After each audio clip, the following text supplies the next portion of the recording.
Hello and welcome. This video is designed for absent students to complete the Waves in Motion lab. In this lab, we performed several experiments to help you better understand wave motion and the properties of waves. We will start by making a transverse wave pulse in a slinky. During the first part of the lab, we will be making a transverse wave pulse. If the slinky is jerked back and forth at one end, it will send a wave traveling to the other end of the slinky. Watch this next video and make observations. You may find it helpful to read the questions in part 2 before watching the video. This means that you will be looking at the correct information. Also remember, at any time you can rewind the video to help you answer the questions more completely.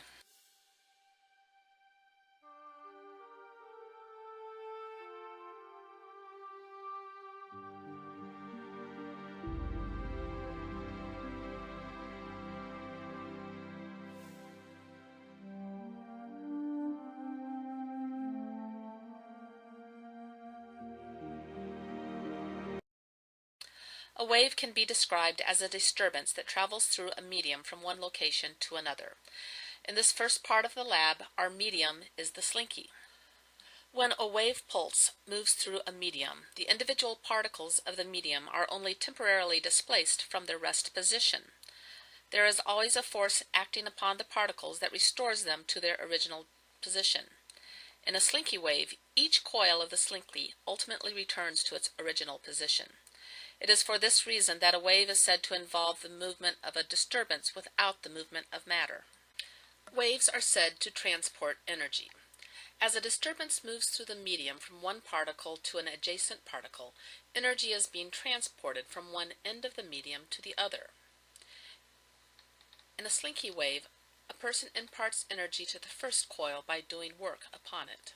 The first coil receives a large amount of energy that is subsequently transferred to the second coil.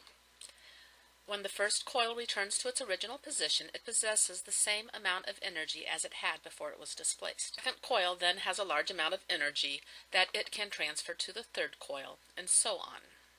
In this manner, energy is transferred from one end of the slinky to the other.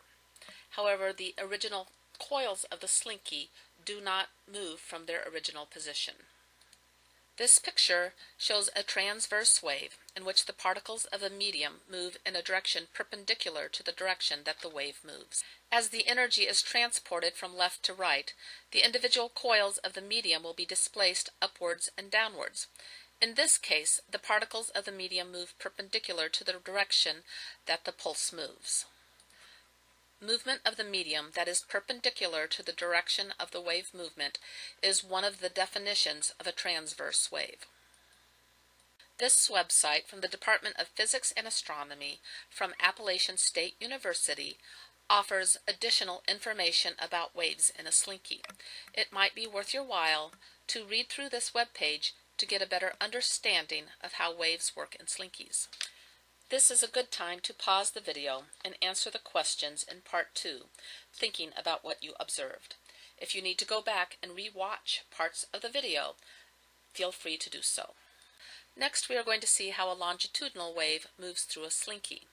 A longitudinal wave is a wave in which the particles of the medium move in a direction parallel to the direction that the wave moves.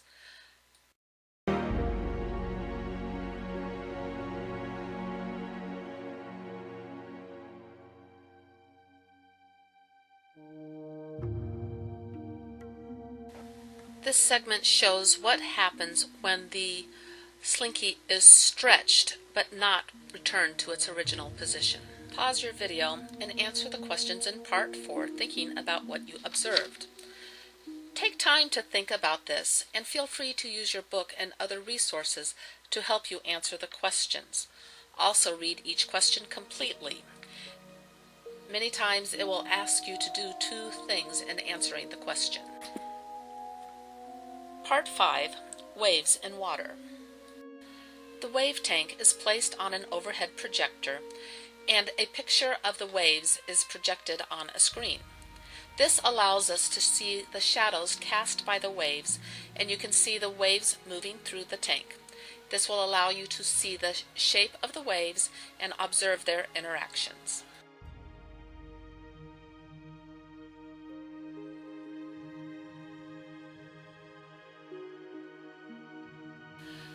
To decide whether or not the waves you saw in the water were longitudinal or transverse, you need to look at the position of the wavefront compared to the direction that the waves are moving. If the wavefront is perpendicular to the direction that the water waves moved, it would be a transverse wave. If they are parallel to each other, then it is a longitudinal wave. This picture is similar to what you should draw for part A in number 6, thinking about what you observed. Next, we will observe circular waves.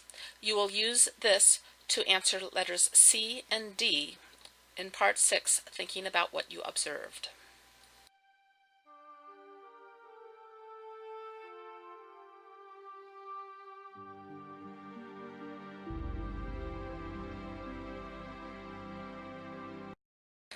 Finally, we will observe waves through a 1 centimeter gap between two aluminum blocks.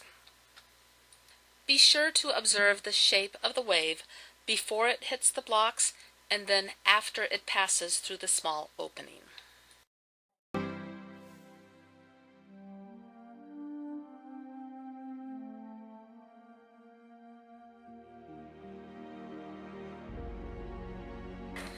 This ends our observations for the Waves in Motion Lab.